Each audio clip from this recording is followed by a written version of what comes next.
Hello, everyone. This is Savannah Bekowski, Project Assistant at the Syracuse University Environmental Finance Center. On behalf of the Environmental Finance Center Network, I'd like to welcome you to our webinar entitled Ask the Expert, Advice on Water System Partnerships. This session is one of several webinars conducted by the Environmental Finance Center Network for the Smart Management for Small Water Systems project. The EFCN provides training and technical assistance to small public water systems in all 50 states and 5 territories to help local water systems achieve and maintain compliance with the Safe Drinking Water Act. And here you can see the various centers that make up the Environmental Finance Center Network. You can see that the centers are spread all across the country from New York to Kansas to California. And here you can see the areas of expertise that the EFCN focuses on. Workshops, trainings, and direct technical assistance are provided on asset management, energy management and planning, financial management, multi-funding coordination, leadership through decision-making and communication, managing drought, water loss reduction, collaborating with neighboring communities, multi-funding, water conservation, management and finance 101, climate resiliency, and workforce development. The EFCN also has a small systems blog that you can learn more about water finance and management. Blog posts feature lessons learned from our trainings and technical assistance, descriptions of available tools, and small systems success stories. You can view this blog at the efcnnetwork.org website. You will also have the opportunity to subscribe to the blog at the end of this webinar. In addition to the workshops, direct technical assistance, and webinars, as part of the Smart Management for Small Water Systems projects, we are also creating a table that lists the major funding sources for drinking water infrastructure projects for each state and territory. Here's how you can access those tables. On the homepage of the efcnnetwork.org website, go to the Resources tab and then click on Funding Sources by State. This will take you to a map of the country. If you click on the state that you are interested in, you will find a PDF table of the relevant funding sources for the drinking water infrastructure in that state. The table looks like the image on the left-hand side of the slide. For each funding program, it includes the name of the program, a short description, and contact information for someone who works in the program. Now, before I turn our presentation over to our experts today, I have 2 quick polling questions for you. The first polling question is, what kind of water and/or sewer utility do you represent?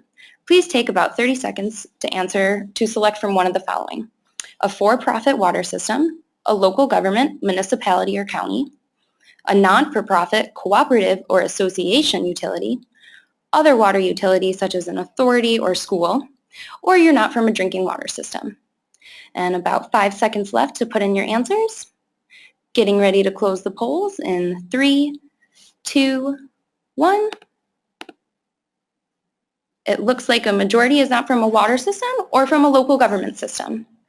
And for the next poll, I have, what size water and/or sewer system does your utility operate by number of people served? Please select from one of the following: a very small utility, a small system, a medium-sized system, a large or very large system, or again, not from a drinking or water system. And about 5 seconds left to input your answer. Getting ready to close the poll in 3, 2, 1. A majority are not from a water system or a very small system. And at this point, I would like to turn the presentation over to our expert for today. For our session today, we have Jeff Hughes, Director at the UNC Environmental Finance Center, and Glenn Barnes, an Associate Director at the UNC Environmental Finance Center. Glenn and Jeff, welcome. Thank you, Savannah, and thank you everybody for joining us today. As Savannah mentioned, the format of this webinar is a little bit different. Rather than me and Jeff providing you with content, we're just going to be answering questions that you have related to water system partnerships. Several of you submitted questions at the time you signed up for the webinar, and we'll start with those. But if you have any additional questions, just please type them in the questions box for us, and we will be happy to answer as many as we can in the hour that we have together today. So you can go ahead and start getting those questions submitted. In the meantime, we have a special guest with us to talk about an upcoming event at EPA. And so, Ellen, can you tell us what's going to be going on at the end of January, please? Absolutely. We're having a one-day meeting that's focused on water system partnerships, and this is a very broad definition of water system partnerships. I put it up there just so you guys can see what we're talking about, what we mean by partnerships for EPA, and what we want this group to focus on during this one-day event on January 31st is really anything that involves two or more systems working together to operate more efficiently, to improve their planning, to reduce their costs, and the management of the utility. It can be anything from very informal partnerships, such as joint training, contract assistance, all the way through full ownership transfers and big regional water utilities. We're working with stakeholders across the water sector to help really get together, hear all kinds of different voices in this meeting and subsequent discussions after that. We're really looking to have a full range of different perspectives on how we can address some of the challenges systems have faced going into water system partnerships. So again, it's a day-long meeting on January 31st in DC. If you have interest in coming to this meeting, please let me know. We are trying to keep it at about 60 people so we can have a full working meeting. There will be no presentations, really just back and forth and scoping what we can actually do short-term and long-term to promote water system partnerships and reduce some of the barriers to entry that exist there. So please contact me if you're interested in coming. I know it's coming up in just about 2 weeks, but we do welcome your voice if this is something that's a very important topic to you. So thank you very much, Glenn. Okay. All right, great, Ellen. Thank you so much for joining us. So with that, Jeff and I are going to start answering some of the questions that we've got in. And again, if you have more, please feel free to submit them. So again, there's no slides to show you. We'll have the question and answer time, and we'll go pretty much right till the top of the hour with it. And then, as Savannah mentioned, a recording of the webinar will be made available. If we're not able to get to some questions, we'll be happy to follow up with you individually afterwards. So Jeff, one question that came in where we'll start is from a system that wrote, I'm interested in making arrangements with neighboring systems for connecting during a water emergency or natural disaster. How do I start? Great, Glenn. Well, I think that came in as our first question when we were asking questions, but it's really appropriate as the first question to kick off the discussion this afternoon.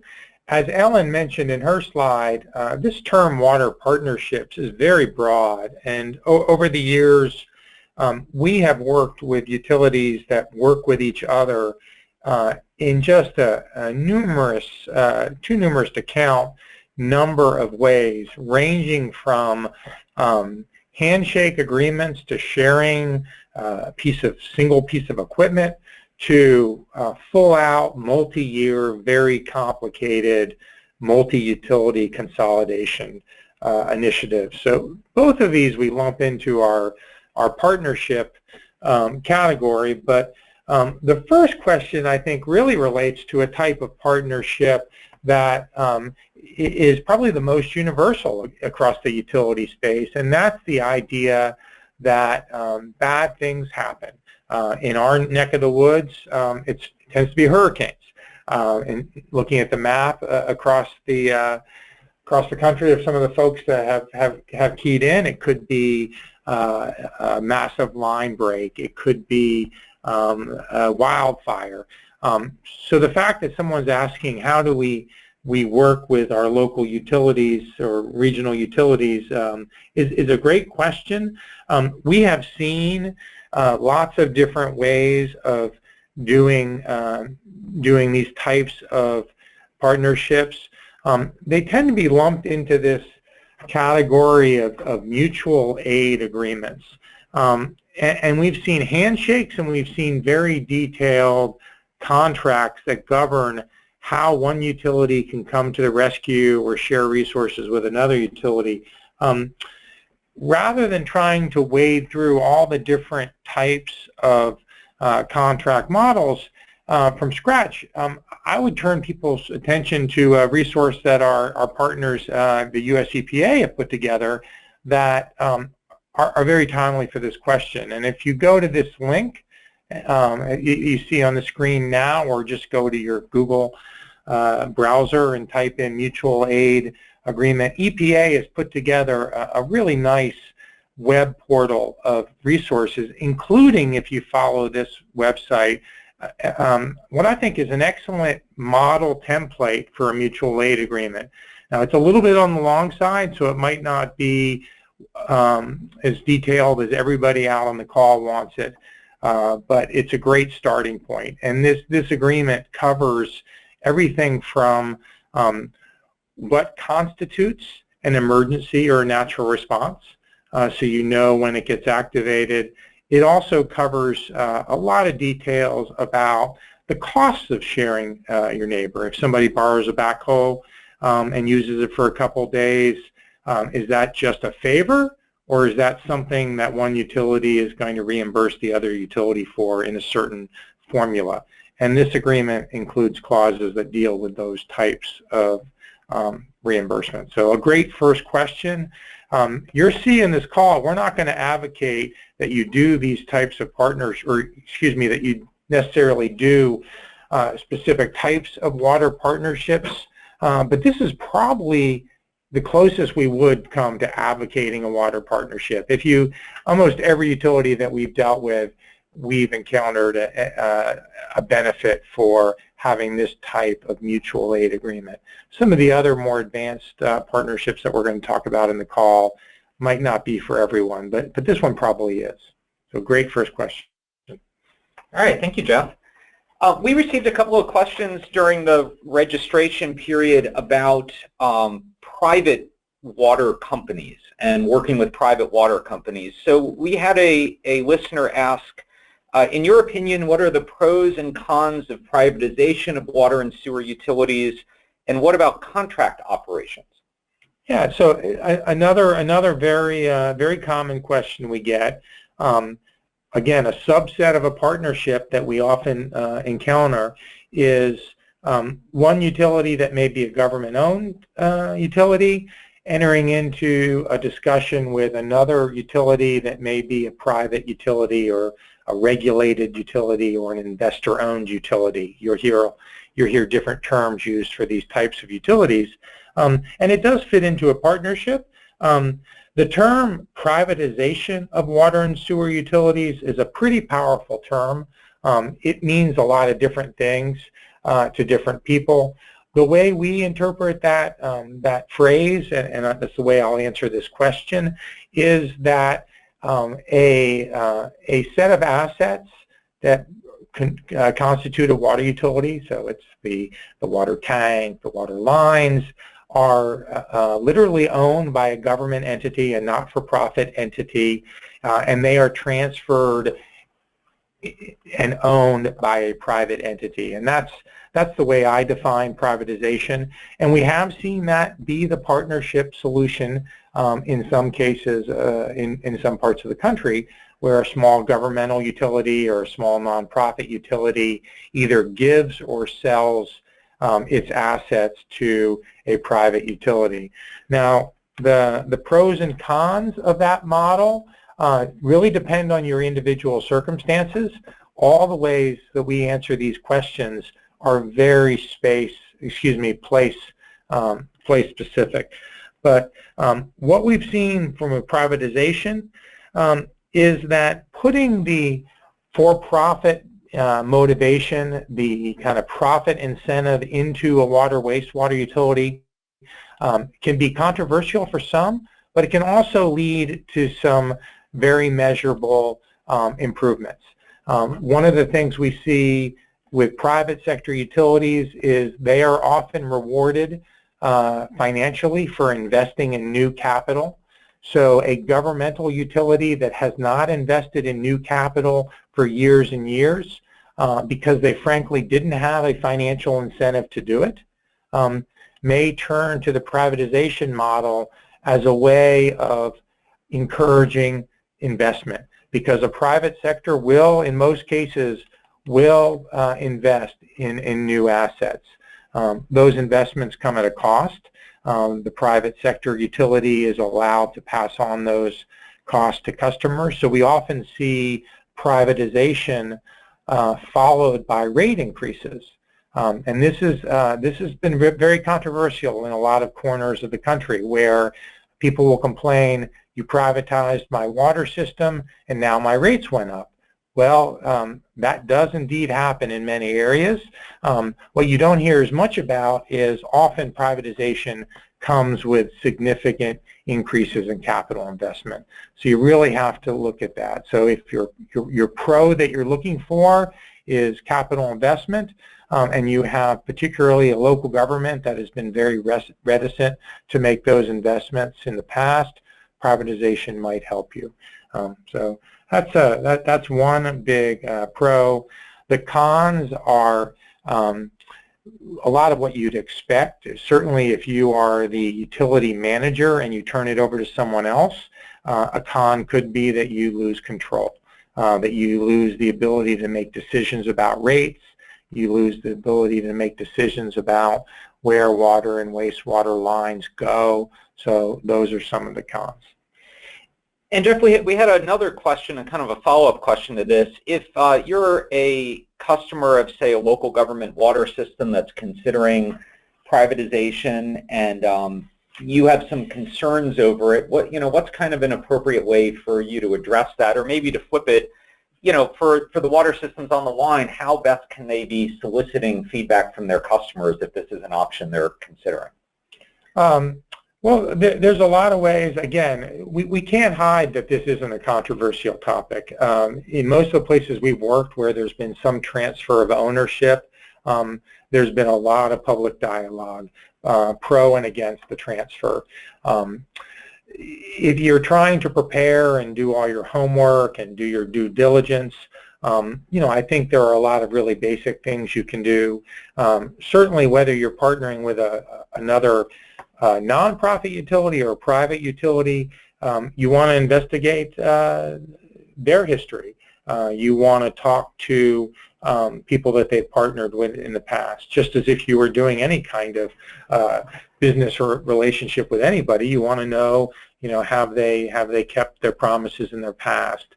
What kind of things have they left? So we see in a lot of areas a fairly long study period where there may be a third party brought on to do fairly exhaustive due diligence analysis and background, everything from kind of looking at the finance side of a partner to going out and reaching out and talking to some of their past partners. So those are some things to consider. Okay, great. We've had a question come in from somebody who says, I'm interested in partnerships with other small rural systems to create a regional water organization, which would help us address economies of scale, affordability, capacity, but also to ensure that our systems are sustainable and resilient going into the future. The big question is, how do we begin? How do we start? Well, there are a lot of excellent examples where 5, 6, 7, 10, 15. I mean, we've seen some fairly large numbers of small utilities have joined together on equal footing. We've also seen models where a series of smaller utilities possibly were pulled into a large utility. So there's a couple different models, and how you proceed will depend on your individual circumstances. But let's say that it really is a situation where a number of very small utilities probably have been under a fair amount of cost pressure, probably don't have the type of staff capacity that they would like. They probably just don't have the revenues to hire, the managers and the finance specialists that they like. So for the same reason that challenges their business operations for providing utility services, they may have a challenging go at it of trying to create this new large entity that has a lot of moving parts. So in our experience, some type of third-party organization, champion that comes in and really serves a convening role, serves as a trusted partner role is really essential. We have some other questions about how can states and other third parties help. this is essentially answering that question as well. In some cases, providing seed funds to do some type of regionalization or partnership study can be very helpful, serving as the trusted third party. It could be as basic as providing meeting space so that all the utilities aren't meeting in one utility's facility, but they're instead meeting in a third party kind of neutral ground. So I would say to this caller, finding a few examples, and we can certainly help you with that, showing you some examples, maybe even having you talk to some of the people involved in the transitions to these new larger utilities would be a first step. But also investigate some possibilities. Now, our small system project does have some resources providing some limited resources in this area, but there are a lot of other resources, and depending where you are, for example, the state of North Carolina has a fairly generous state grant program with this exact task in mind. So those are some things to think about. But if you've been sitting around with a lot of your friends saying, why doesn't this just magically occur, it's not your fault. Putting these things together is a tremendous amount of work, and there's a lot more things that can scuttle this type of regionalization and partnership than will just kind of have it naturally occur. Yeah, I'll just share a story along the kind of things that can scuttle this. We had a system that we worked with a few years ago, attended a workshop we did, that the reason that killed their regionalization effort was a 45-year-old high school basketball fight. And these two communities refused to work with each other, and we see football rivalries get in the way, and a lot of personalities. So I think that, there are some of these challenges. I'll also just say, because we did get a couple of questions about what states could do, we have seen some examples of states that have built into, say, the scoring criteria of their SRF program additional points if it's a regional or partnership effort. We've seen some states that have been willing to exceed the normal loan maximum if it's a regional project. So there are some options for states along those lines that can be advantageous to take. I think building off this question, our listener had asked, partnerships are maybe a good way to address economies of scale and affordability issues and the capital investment that you mentioned earlier. Is there a magical number of taps or customers that you need to run a system for the long run? I don't think there's a magical number, because we have surface water systems in some areas, we have groundwater systems. I think in gut terms, running surface water systems tends to be a little bit more complicated. So if you are a surface water system, in other words, you're pulling water from a stream or a reservoir or a lake, I really think given the regulations we have, you're going to have a harder time as a very small system. If you're a groundwater system, we know of systems. One way to answer it might be our personal experiences. We know of systems that have 100, 200, 300 taps that are doing pretty well as a groundwater system. I don't know too many surface water systems that are that small that haven't had significant troubles. Now, if you're a third type of system and you're what we refer to as a purchase system, and you're not in the treatment business, you probably can get by being a little smaller. So, we do see these very small systems that essentially consist of distribution pipe to a few houses. And for those of you that are very small out here, 30 taps. If you have to do it, I think you can survive alone. But certainly in our work, when we start to see utilities with serving a population of 1,000 and above, we start to see them at managing a little bit better. And then the ones that are thriving usually tend to be a little higher than that, 6,000, 7,000, 8,000 people. But we realize that that's not, in some parts of the country, that's just not going to be feasible. And I think to build off the idea of being a purchase system, so you've got a partnership where one utility is selling water to another utility. Is it typical for the seller to mark up the cost of that water that they're selling, or if perhaps that that utility is serving people outside of their normal municipal jurisdiction? Is it typical to see a markup, even if it's, in some cases, it seems like it's just across the street? Yeah, this was an interesting question, and this comes up a lot. And essentially, I think, in other words, I think we could read between the lines, and there was someone that was rather frustrated that they were going to be drinking the same water as a customer across the street, but the utility was going to charge them more for it. And, I think the honest answer is that is a fairly common practice. We see a lot of municipal systems, especially, that charge more for water outside their city boundaries, even to customers that they provide direct water to. But certainly when they sell water to another utility, we will see a markup.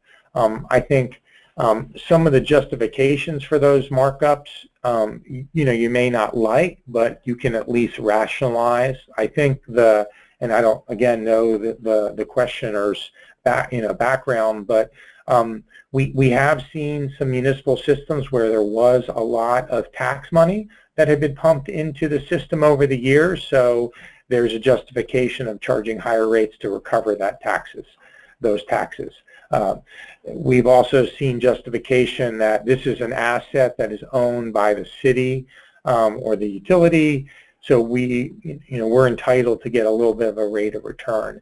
But this question of what is a fair rate in partnerships has scuttled, again, a lot of potential partnerships, and it's probably the area that we work on the most in partnerships, is looking at potential rate structures as you move into a partnership. And they take all different forms. If it's a simple wholesale agreement like you were describing, there are a few standard ways that do it, and I think we might show you a document in a few minutes that has some language and examples of those agreements. But if they're more of a regional utility, how you price water when you go from an individual group of small utilities to one large utility, that pricing can be a huge obstacle as well. And we often will see pricing differentials for the first few years of a partnership. So in other words, back to our example, you may have 6 or 7 utilities that join together.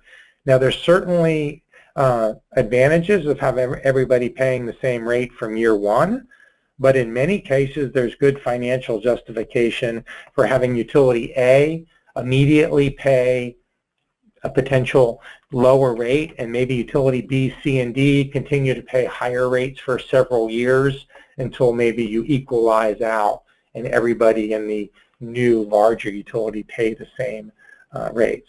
So again, we're giving you the long answers to these questions because we've been asked these types of questions in so many different ways over the years. Okay, great.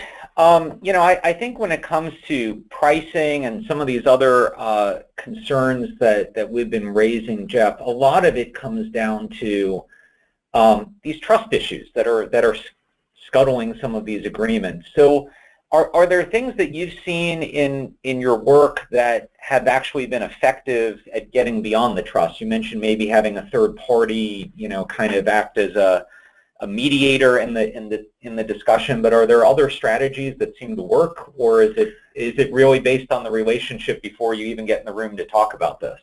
Yeah, I think the first thing is putting it out on the table. A lot of people don't like to enter into negotiations with this idea that the trust may not be there in the beginning. But in our experience, the utilities that have recognized this have had an easier time. It's made for some difficult decisions and discussions at the outset, but down the line we've seen benefits. And just to, there's mistrust in a lot of reasons out there. There are certainly, basketball games and football games that lead to mistrust or anger, but there are also public displays of sentiment by previous governing boards. There are, that might have been detrimental. There might have been saying that Smithville might have said that, the Jonesville folks, were allowing growth in a way that was not conducive to the health of their community, or things that Jonesville didn't appreciate hearing in public. So in many cases, we have kind of heart-to-heart where you actually address some of the background. The places that we've seen the best results were pretty strong leaders that are willing to make some concessions and that are really well trusted in their community.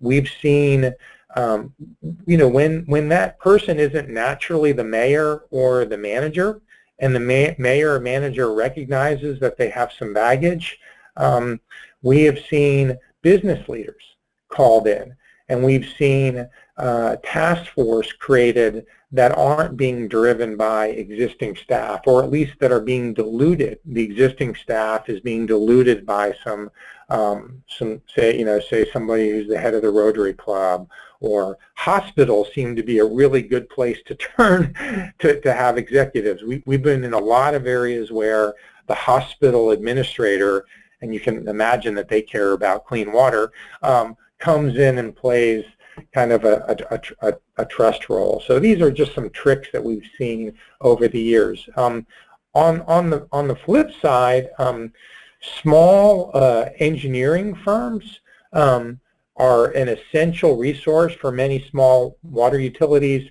but when you have a small engineering firm that has worked for one utility for 20 or 30 years, and then they get asked to lead the regionalization effort or partnership effort with another utility that's used another engineering firm, it tends to be problematic. So this is one area where, and we work with a lot of small engineering firms, is we really think that, you don't want to have one utility's engineer guiding this regionalization effort. So, some efforts have been, fallen through with people calling me off the record and saying, we don't trust the people advising our partner. So things to think about. All right. We got a question here. Are there examples where a regional entity is created to provide higher level technical, operational, procurement, and financial resources in support of a group of small systems who could not afford it on their own? Are there any of these types you've maybe worked with? Yeah, and I think you have some examples of these, Glenn, on kind of subsets of like purchasing. But we've, I have to say that this is an idea that everybody I've talked to that's worked in this field for a while thinks that there should be more of this. So we haven't seen this example as many as we would like. We would like to think that there could be a management core that 5 small utilities could tap into. We found a few examples of those. I think northern Texas has some, I think it's the Red River, but we can kind of verify that, has an example of an entity that provides some kind of management service, but there's still some, a fair amount of local control.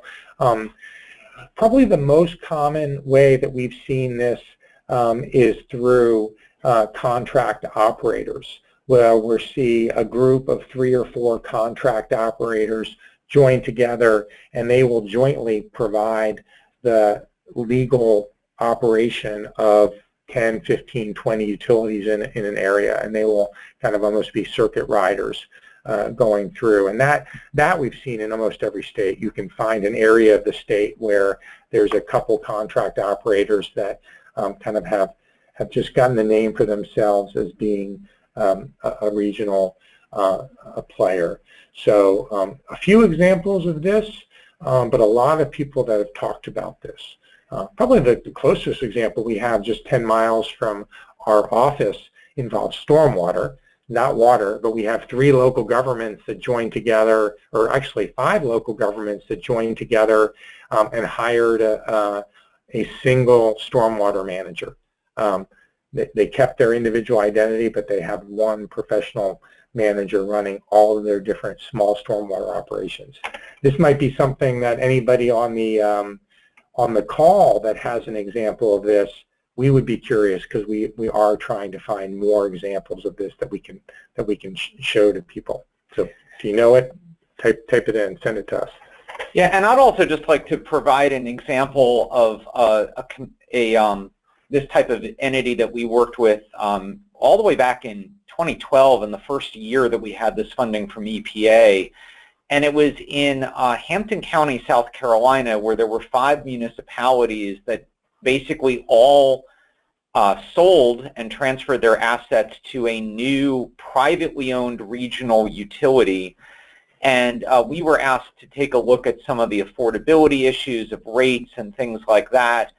But I mentioned this one because we actually invited the person who was responsible for this regional effort to give a webinar on it a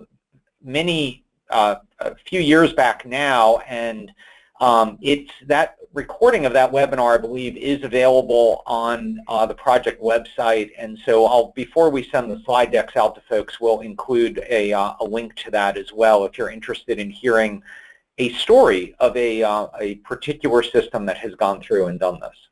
Yeah. So a great idea with some uptake, but I think we all need to work together to try to increase the uptake of these kind of models. Okay. We got another question kind of following up on where we started on the mutual aid agreements, that this is an idea that, you want systems to tie together in case there's an emergency or something goes out. And what are some of the challenges that would come into this? Like, it seems like mechanically this isn't a hard thing to do. You run a pipe from one to the other, but what are the types of things that should go into an agreement when you're selling water from one system to another? Well, we talked about costs. So certainly, that you don't worry so much about reimbursing your neighbor for an afternoon worth of service or water. But when it goes on for a week or two, so a lot of the mutual aid agreements don't have anything about costs. So I would urge folks to take a look at the EPA agreements, and we can provide some other agreements that have some just fairly common sense ways of sharing costs. There's certainly some technical issues that cause some problems. We have water utilities that they signed an agreement and they were both groundwater utilities, and then years later, by the time they have to open up the interconnection, if that's the way they work with each other, one of them has changed their disinfection technique, and then suddenly there's a problem. As soon as they try to work together, there's a water quality problem or a taste and odor problem, and people start pointing fingers. So you want to revisit these mutual aid agreements every few years when there's not an emergency, so that you're not caught off guard.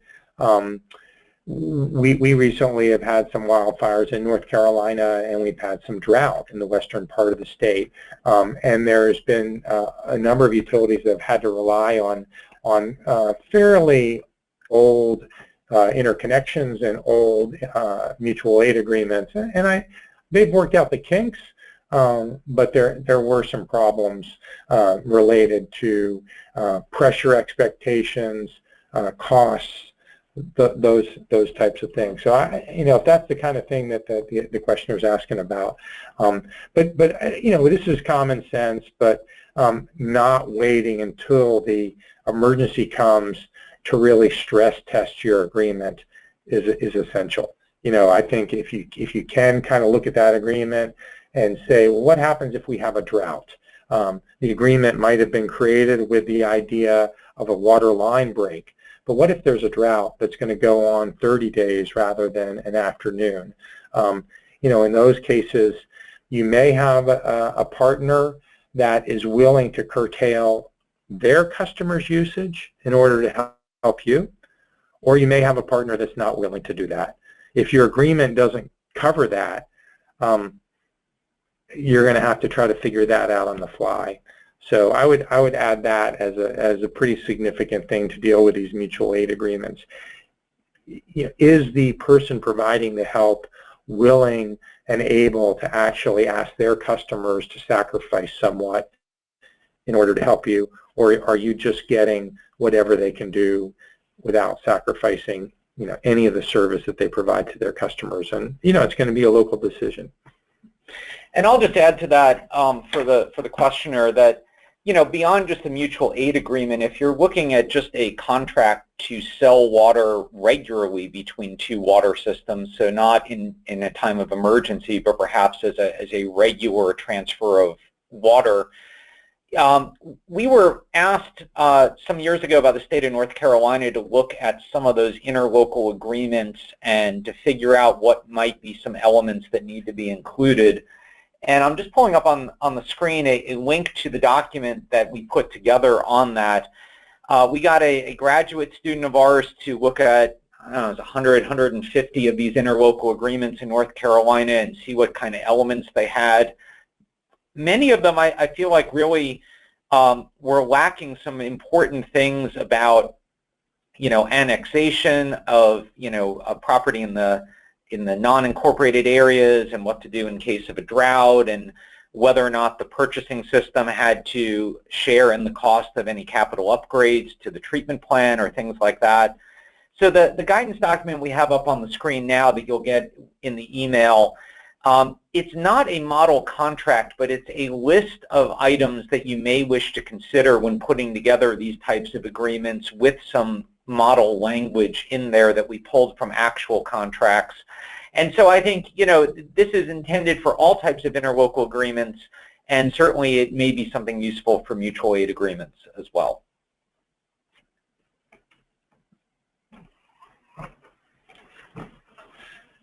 Okay, Jeff, so we've gotten some questions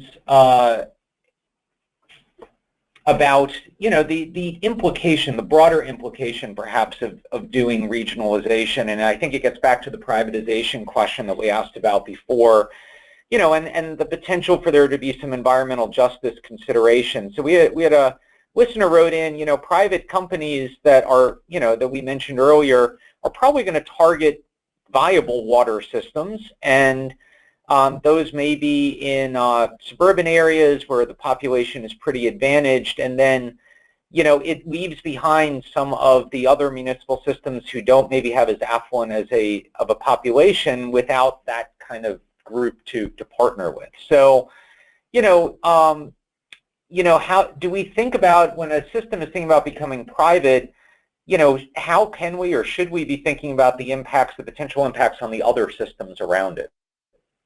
Well, I think this question gets at a couple things. It gets at the incentives for regionalization and partnerships, which vary quite a bit. And as the listener pointed out, that in some cases there really isn't an incentive for a system that has not had investment in years for either a private investor or, for that matter, another local government. They may not be willing to take on the backlog of asset needs. So it gets to the question about what can a state or federal government group do, and we do see uses of financial incentives to jumpstart some of these. And in many cases, the financial incentives will be oriented toward underserved areas or areas that have had a history of compliance issues that are linked to lack of investment.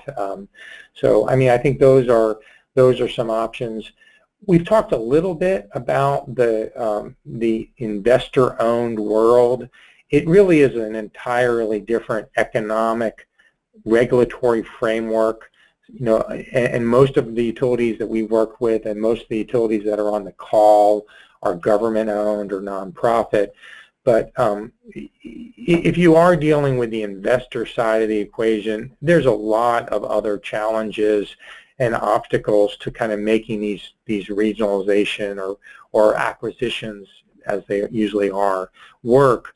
We've seen a few states that have created financial incentives for private utilities to acquire, sometimes they're referred to as non-viable systems or troubled systems, where the regulatory commission in that particular state will give some financial credit to a private sector utility for absorbing one of these poor utilities.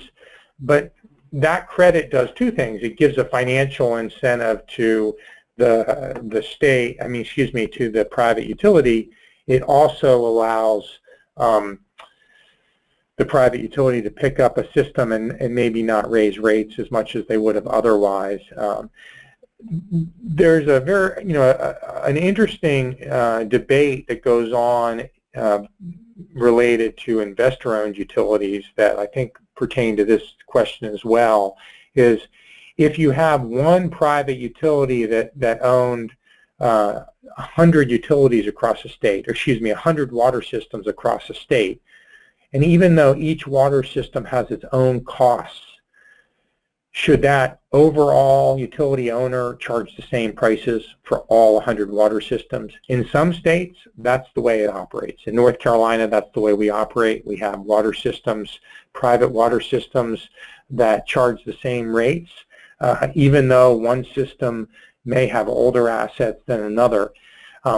If you're in that kind of situation, you may be able to get some of these underperforming, disadvantaged systems into a larger utility without having as much of an impact. If you're in a state where each water system has to pay their exact costs, that is going to be an obstacle for the kind of system that you described. And I really don't have a silver bullet for that situation, and that's the reason why we see a lot of those utilities floundering. Nobody wants to step in and help them, and their own customer base isn't enough to generate the revenues they need for investments. We got another question here. Obviously, one of the reasons that you might have an asset transfer or economies of scale is there's maybe a reality for, say, the people working at that smaller system that get swallowed up, that their jobs may get eliminated as part of the deal. That's maybe part of the cost savings. So, how have some systems addressed this concern of, once we kind of sell, are we all still going to have a job at the end of the day? Yeah, it's a huge issue. It creates a disincentive. Many of these regionalization or partnerships don't go forward because the people that you need their support to make them go through know they might be put out of a job. In practical terms, we don't see a willingness, at least at the government side, to have massive layoffs.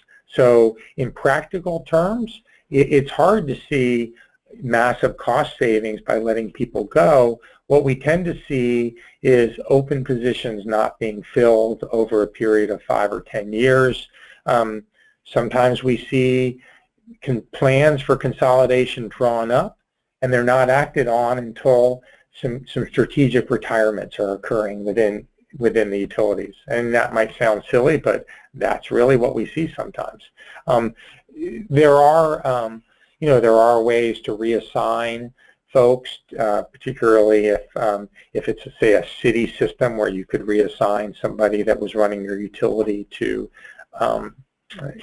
trash collection or to building and grounds maintenance.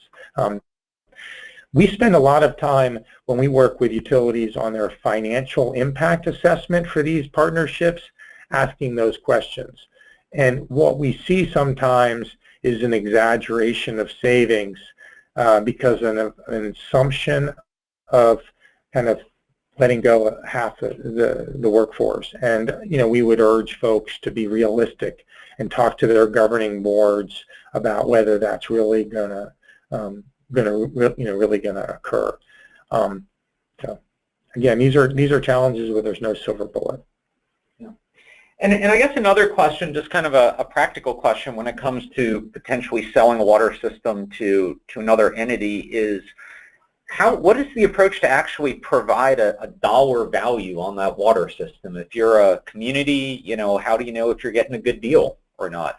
Yeah, another tricky finance issue with partnerships, particularly partnerships where, back to the example of 6 water systems that are combining into one water system. Well, in those cases, there may be 6 water tanks and you only need 3 water tanks.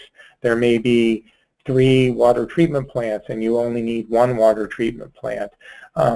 So when you're trying to figure out the value of assets that, say, a small system is contributing to a new larger system, you really have to think long and hard about it. There are certain ways of coming up with valuation, but we often tell disappointed utility owners that their utility is not worth quite as much as they had hoped. They might think that they can join a partnership and get paid $5 million after they join a partnership because their utility assets are worth $5 million on paper. Well, a true value of a utility for us is on a cash flow basis, is looking forward, will those assets, those $5 million worth of assets, be able to generate revenue in the future? And if you're in a small town that's lost your large corporate customer and don't have people buying your water, you're likely not worth $5 million, unfortunately. So, that's a quick answer to it. But when you are sitting at a table around colleagues and trying to come up with the value of the assets that you contribute, it's a very time-consuming process. And I think that is an important use of a third party, whether it's a consulting firm, whether it's a accounting firm or a state entity. I think you have to have people there dealing with those finance issues, because otherwise you end up with disagreements and no kind of trusted third party. Great. We got a question here. How should water quality standards be addressed for a wholesale purchase agreement between government-owned utilities? The water quality standard issue has become really important now that we have some stricter water quality standards. The one that we've dealt with quite a bit in the Southeast deal with disinfection byproducts, whereas a utility that provides water to another utility that meets all Safe Drinking Water Act requirements at the interconnection may not be able, once that water gets into the purchaser system, a mile down the pipe, they may no longer meet all of the water quality requirements. So that is something that we address in our tips guide, our document, about asking those questions. Generally, the default for agreements is that at the point of transfer, that's where the water quality is monitored. But again, we have found that to be, the starting point. You don't want to pay your neighbor for water that they send you that doesn't meet certain water quality standards. But the tricky thing is what happens a mile down the line when you're serving a customer as a purchaser and their water has sat in your water lines, and that's where they've developed some maybe disinfection byproduct problems. So we usually suggest that those clauses be studied by an engineer with some water quality expertise, or the operating staff of a utility or your state regulator. Often states will have a public water supply regional engineer that can come on and kind of look at the agreements from a water quality standpoint. So hopefully that's kind of a start to answer that question. Yeah, and I'll just add as well, I think it's a very timely issue for what for many of us has been in many years the biggest water-related story in the news, which is Flint. I think, a lot of people know, oh, there's lead, lead in the water in Flint, but they don't necessarily back it up to know the details. And it was that Flint had basically switched its water supply to purchasing from another water authority and had not done, as Jeff just described, the proper testing to see if that particular chemical mix of water was going to work in their pipes. And unfortunately, as we all know, it did not, and it's caused a tremendous amount of problems. So, I think that this is an example of where there's an engineering problem and a kind of scientific problem on the one side, but then as our questioner asked, if it's not handled properly in an agreement, it becomes a public administration problem and a management problem as well. So we're just about to the top of the hour. Thank you for everybody who submitted questions. If we did not get to your question, we'll follow up with you individually with an answer. And as Savannah said, we'll get you a copy of the presentation file, and the recording will be available soon. Just again, to go back to some of the resources we mentioned earlier, Jeff talked about the mutual aid and assistance website that EPA has that we strongly recommend you check out and take a look at their resources. The guide that we worked on crafting interlocal water agreements, the subtitle I think says it all, tips related to issues you may not have thought of or you were hoping to avoid, I think is really true. And I think this is it's not a fancy document, but it's one that we've found to be pretty helpful in doing our work through the years. And I'll just mention, on our efcnetwork.org website, which is the project page for the Small Water Systems Project, we have a resource library, and as you can see here on the screen, the way that that's set up is, what does your system need help with? And there are various concerns there, one of which is how can we work with other water systems to lower costs. If you click on that, we'll give you a whole series of resources, both from environmental finance centers and from EPA and other outside entities, all of which are free for your use. So we would love to see you take advantage of that as well. And before we wrap up, we just have a couple of quick polling questions for you. So if Savannah, if you want to jump back on and help us out with those, that would be great. You got it. So to wrap it up, our final polling questions, the first one is if you would like to subscribe to the UNC Environmental Finance Center blog. It's supposed to be the EFCN Environmental Finance Center blog, and if you want to sign up for the blog but don't have the opportunity to submit your polling answer today, you can sign up for that blog on the efcnetwork.org website. And getting ready to close the poll in 3, 2, 1. Our next polling question is if you would be interested in receiving in-depth technical assistance for your small water system. And again, if you're unsure about technical assistance or do not have the opportunity to submit your polling answer today, you can review the technical assistance form on the efcnetwork.org website. And getting ready to close the poll in 3, 2, 1. And lastly, if you could just answer the following question, if you learned something from today's webinar that you can apply immediately to your work. And I just want to thank Jeff and Glenn for being our experts on today's webinar session, and thanking Ellen for being a guest speaker earlier in the session. And thank you to all of our attendees on the call this afternoon for the variety of questions. Getting ready to close the poll in 3, 2, 1.